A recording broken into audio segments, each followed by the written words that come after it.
Today I am here to share about communication process for managing your e-learning project. Communication process includes 5 steps. Identify stakeholders, plan communications, distribute information, manage stakeholder expectations and report performance. Now let's go in detail about all these steps.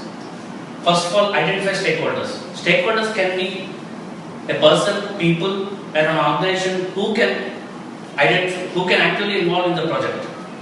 We need to identify the stakeholders at the early stage of the project because it's very important for the success of the project. Typically, stakeholders can be a person or a group from a client side or from an organization side. People like project owner, SMEs, instructional designers, visual designers, courseware developers and programmers. Now let's go with the second element, plan communications. It is a process of determining the stakeholders' needs and define an approach to communicate with them. In simple terms, we can say that who needs what kind of information, when they need, and how to communicate with them. For example, kickoff meeting with your client is a simple activity which comes under communication. Planned communication is a platform where you can plan for the communication for your entire project and by interacting with all your stakeholders and identifying their needs. Now coming to third point, distribute information. This is a process of making information available to the right people. Information can be carried out through email, telephone, web conferences, etc.